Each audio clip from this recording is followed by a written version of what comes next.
Assalamu alaikum wa rahmatullahi wa barakatuh. Ramadan Mubarak, everyone. I hope you're doing well. My name is Shoaib, and I'll be walking you through a series on God, Islam, and science. In today's session, I want to start off with a very simple conversation on what the state of affairs are today. I realize that a lot of you are fasting. Some of you may have exceptions for whatever reason, but don't think this is going to be an overly complicated series. I don't want to get you out there in terms of heavy philosophy. We're going to have a nice, relaxing conversation about the state of affairs related to Islamic beliefs and how atheists are challenging those beliefs in light of science. This is an area that I've been working in precisely because I feel that this needs attention and it deserves constructive attempts from our side to look at this very meaningfully. Because I have witnessed myself people gaining doubts over this issue, people even leaving Islam over this issue. So I think it is something that is of great concern, and it's something that we should be paying attention to. So let's start off with a very basic historical overview. Where did this term atheism rise, and how did it evolve over time? Atheism has meant a few different things depending on when you're looking at human civilization. It has meant, in some parts of our history, referring to anyone who goes against orthodoxy, for example. Right? It has also been used to refer to individuals who believe that God created the universe, and then he just left the universe to its own devices. So that means he's not involved in the day-to-day affairs. It's also been used at times to refer to agnostics. These are individuals who don't have a strong swing either way, believing in God's existence or denying God's existence, just on the fence. In more immediate history, it has primarily been aimed at Christian theology, so people who denied the Christian conception of God. And in very recent terms, it's become more of a universal descriptor, referring to belief that denies all gods in toto, Islam included. Now, it is of no surprise, and I'm sure that many of you are probably familiar with this, that our immediate form of atheism is New Atheism. And there are four faces that really kicked it off. These four are Sam Harris. In 2004, he published this book called The End of Faith. In 2006, we had Daniel Dennett. He had a book called Breaking the Spell. In 2006, we also had Richard Dawkins' God Delusion. And in 2007, we had Christopher Hitchens, who published God is Not Great. And for those of you who picked that up, this is the antithesis of the very first statement in the Adhan, Allahu Akbar. Now, these four individuals collectively crystallize into the New Atheism movement. Now, you may be questioning, Shoaib, atheism is not a new idea. It's been there for centuries. What gave them so much traction? Well, one explanation is that they shot to fame primarily because it was in a post-9/11 era where Islamophobia was on the rise, and this just accelerated these ideas and clustered into a very, very anti-religious movement. Now, my intention today is to show that there's a further qualification that makes New Atheism distinctive to other forms of atheism. But we'll get to that in a second. So these are the big four guns: Harris, Dennett, Dawkins, and Hitchens. There have been other waves that have come into fruition because of these four. These are lesser known, but good to point out nonetheless. Some of these include Lawrence Krauss. He published a book called The Universe from Nothing. So he uses physics to show that we don't really need God. We have science to explain the world. Michael Shermer, he is the chief editor of the Skeptic magazine. You have Victor Stenger, a physicist. He wrote several books articulating the idea that science proves that there is no God. We don't really need him. And A.C. Grayling, a philosopher in the British context. Now, the buck doesn't just stop there. New Atheism has had a significant impact in the Muslim world. And because of that impact, we are now seeing increasing levels of ex-Muslim atheism. So in my analysis, when I was looking into how atheism has encroached upon Muslim societies, it is alarming to see that there have been an increasing number of books written by people who once were Muslims who have now left the faith. This is just a handful of books. Why I'm Not a Muslim by Ibn Warraq. Ayn Hirsi Ali, who I'm sure most of you might be familiar with, she published this book called Infidel in 2007. Tanner Edis, who is a physicist, he has a book called An Illusion of Harmony. In 2014, Armin Navabi wrote a very thin book called Why There Is No God. Simple responses to 20 common arguments for the existence of God. In 2016, we had Ali Rizvi, The Atheist Muslim, A Journey from Religion to Reason. And more recently, particularly for those of you who listen to Urdu podcasts, The Curse of God by Harris Sultan. Now, these individuals haven't just published books, they're also very visible and active on social media, Twitter, Facebook, and YouTube. And they have a heavy presence online. And it is of no surprise that we are seeing Muslims gaining doubts because of this, Muslims having questions because of this, and also getting confused in the thick of it. And it is for this reason why I thought it'd be very, very suitable to have a series, at least having this conversation in this beautiful, blessed month of Ramadan.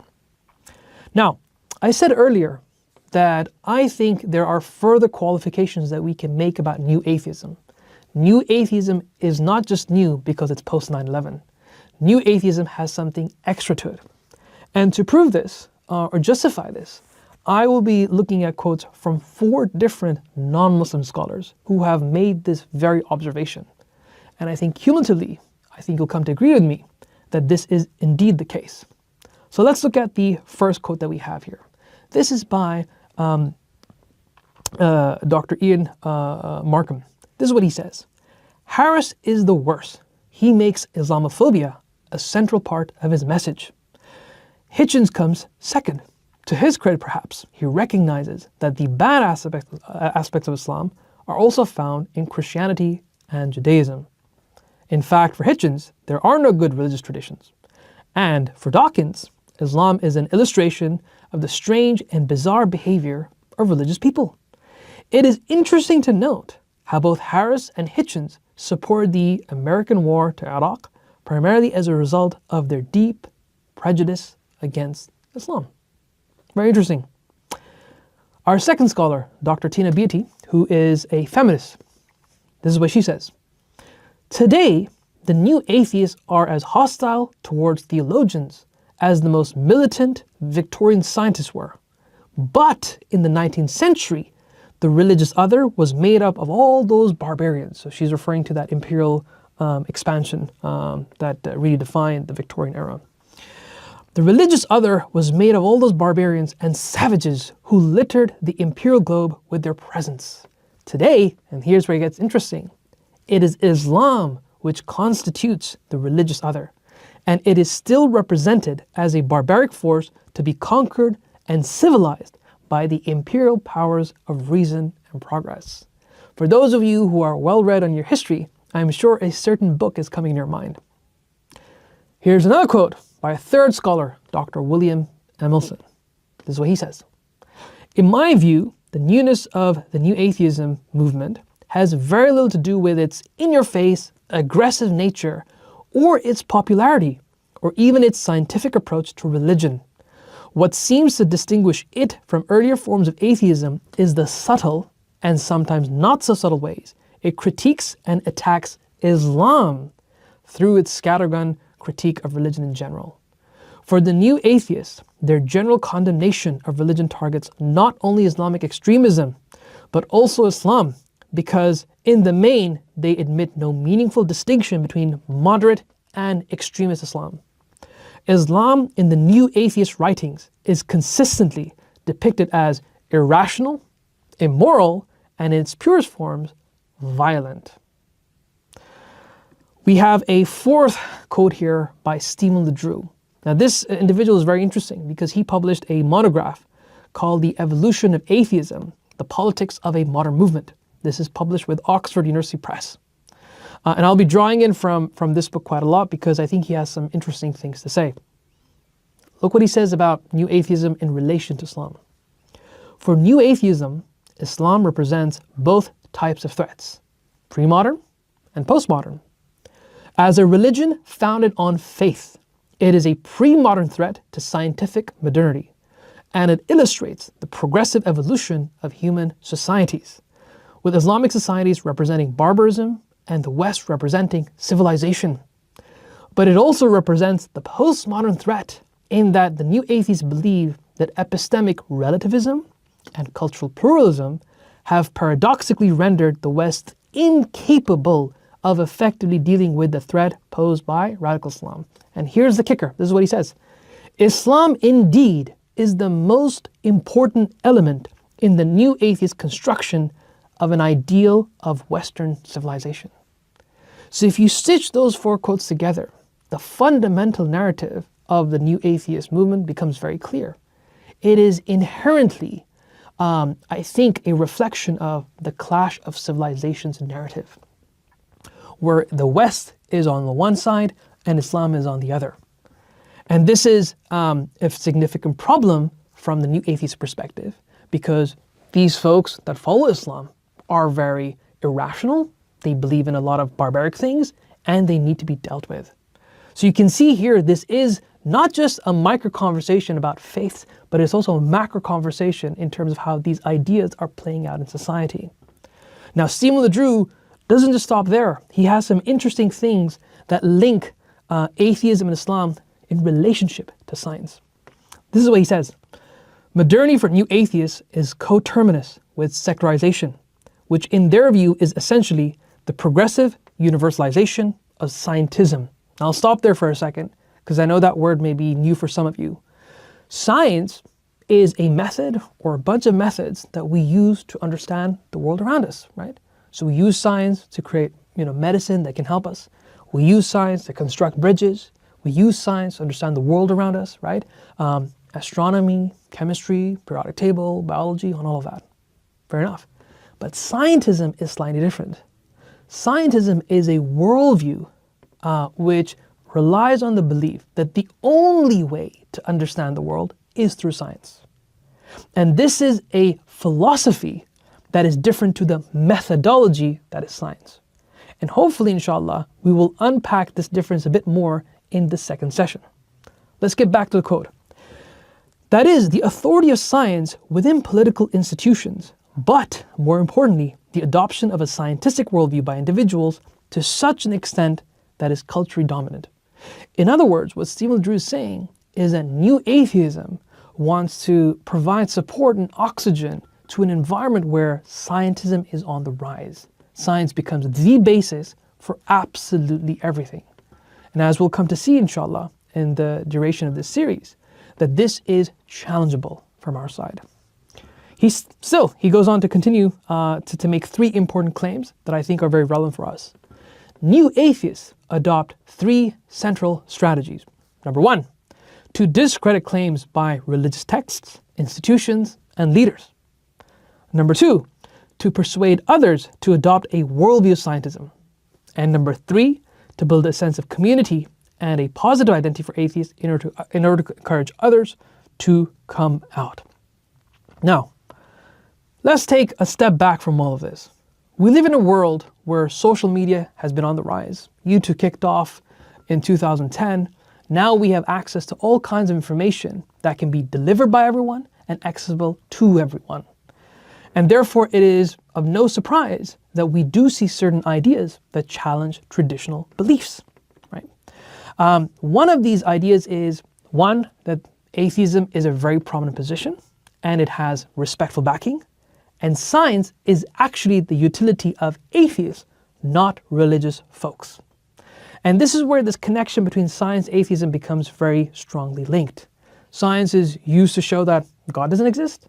Science is used to show that religious texts are discredited because they talk about things like miracles. How do you explain that?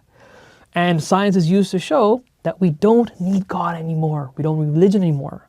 We have everything we need to be able to understand the world around us. Now the question is this really the case? Is this genuinely the case? And I would argue no. And this is where we come in the space of usul ad-din, Islamic theology. One of the many beautiful sciences that we have in the Islamic tradition is known as usul ad-din, or ilm al-kalam if you want to call it. And this is the space where we articulate our belief systems. And believe it or not, it actually starts off with, many of these texts do, on how to prove the existence of Allah. How do you understand the nature of creation? How do you understand the nature of the link, the relationship between Allah and creation? How do you understand miracles? All of these questions that are pertinent to modern day discussions. And it is my intention, inshallah, to walk you through some of these conversations in a very meaningful, accessible manner. And like I said, I know many of you are fasting, so I'm going to take it very light and easy. But I hope that you'll be able to follow me through these conversations in the next 3 lessons. And I hope, inshallah, by the end of it, you'll be able to see that you can come out as a very confident Muslim that can engage with these discussions head on. Now, before we wrap up today, I do have some reading material for you in case any of you are interested in reading up further on this discussion about Islam, science, and atheism.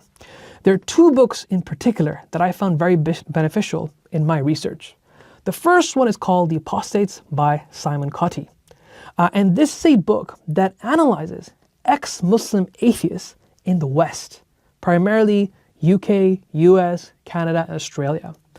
And the other one is Arabs Without God by Brian Whitaker. It does the exact same thing, but looks at ex-Muslim atheism in the Middle East. Now, what's very interesting is that both of these cover a lot of the same reasons for why Muslims are leaving, right, Islam. And one of them includes science. One of them also includes Richard Dawkins. So that's very interesting, particularly for parents and teachers and for leaders, imams in particular, if you want to know about how these ideas are playing about in society. But also very interesting is how their idiosyncratic differences sociopolitically also influences what kind of conversations are taking place in these 2 different areas. It's also very helpful because it also talks about, both of these talk about the emotional reasons why some people leave Islam. Some people leave Islam because of hypocrisy that they see, right, in their family members or what have you. Sometimes it's to do with misinformation of texts. So I would strongly suggest that this is something you look into, you access these, and they are very, very beneficial for furthering your knowledge about this kind of space. Thank you very much. Assalamu alaikum wa rahmatullahi wa barakatuh. As an independent institution of higher education and a registered body, Cambridge Muslim College relies on its friends, patrons, and supporters from across the UK and beyond. Help Cambridge Muslim College train the next generations of future thinkers, scholars, and leaders, and continue delivering education series like our Ramadan programming. You can support our vital work by becoming a friend or patron, or by giving a one-off donation, whatever the amount, or you can also pay your zakat to the college, directly benefiting students in need. Visit cambridgemuslimcollege.ac.uk/donate and donate today. Thank you.